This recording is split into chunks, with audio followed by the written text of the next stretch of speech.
బాటెంబడి బండి వేసుకొని పోతుంటే ఏండన్నా చూడ సక్కని చోటు కనబడ్డదంటే చాలు బండి ఆపి నిమ్మలంగా చూస్తారు. ఇంతమంది అయితే ఫోటోలు వీడియోలు గుంజుకుంటారు. అట్లా కొంతమంది అయితే ఏకంగా పని కట్టుకొని టూర్లు పెట్టుకుంటారు. అదే అందరికి ఏరుకున్నదే గాని నెరిగి గడ్డలు కట్టేటి సలిలో కొంతమంది టూర్ పెట్టుకొని పోయిర్రట. ఎవళ్ళు ఎక్కడికి పోయిర్రు అనేటిదంతా మీకు కూడా తెలవాలనే ఈ వార్త పట్టుకొచ్చినాం చూడుర్రి. ఎత్తున్నోడు ఎత్తడిగితే ఏ ఎత్తలేనోడు కథ అడిగిండట. అట్లనే ఉన్నది ఇప్పుడు కొంతమంది టూరిస్టుల పనితనం. బరుపును బద్దలు చేయ ఓ కాడ నుంచి ఈడ్చి పెడుతుంది, ఇంకో దిక్కు గడ్డలు కట్టేటి సరి పెడుతుంది. ఇది సాలదన్నట్టు ఇప్పటికే కాశ్మీర్ లో ఎక్కడ లేని ఈగం పెడుతుంది. గంత ఈగంల కూడా మంచు గడ్డలలో పడి పొర్లాడుకుంటా ప్రకృతి అందాలను చూసేతందుకు చింత పట్టుకుంటూ వచ్చిర్రు టూరిస్టులు.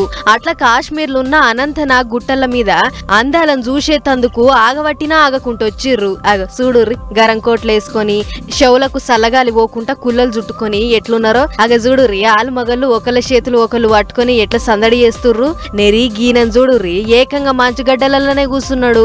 గీళ్ళని చూడుర్రి, ఏదో జారబండ మీద జారినట్టు ఎట్లా జారుతున్నారో. మొగుల మీదంగా గురిసిన మంచు గడ్డలతోని చూడుర్రి, కొండలన్నీ పాలబుగ్గలోలే ఎంత ముద్దుగున్నాయో. చూద్దానికి రెండు కళ్ళు సాల్తలేవు కదా. గా మంచు గడ్డలలో చిన్న పొల్లగా లాడుకున్నట్టే ఒకళ్ళ మీద ఒకళ్ళు బర్పు గడ్డలు చల్లుకుంటా ఎంత సంబరపడుతుర్రో చూడుర్రి.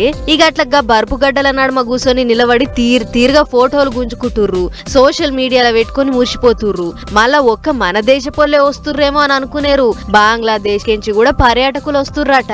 మంచి ముచ్చటే, పోతే దొరకదు, మళ్ళా గానొస్తుందో లేదో చూద్దాం అనుకుని వచ్చిర్రు. మంచిగానే ఉన్నది గాని గంత సలిల బొక్కలు కొరికే ఈగన్లు వచ్చి అటెంక తిప్పలు వడకుర్రి అని అనుకుంటా కామెంట్లు రాస్తుర్రు నెట్టన్నలు. వాజిబే కదా ఏదన్నా కానివ్వరు గాని బర్పు గడ్డల నడుమ ప్రకృతి అందాలను చూసుకుంటా టూరిస్టులు చేసిన సందడి మాత్రం చిన్నగా లేదు పొర్రి.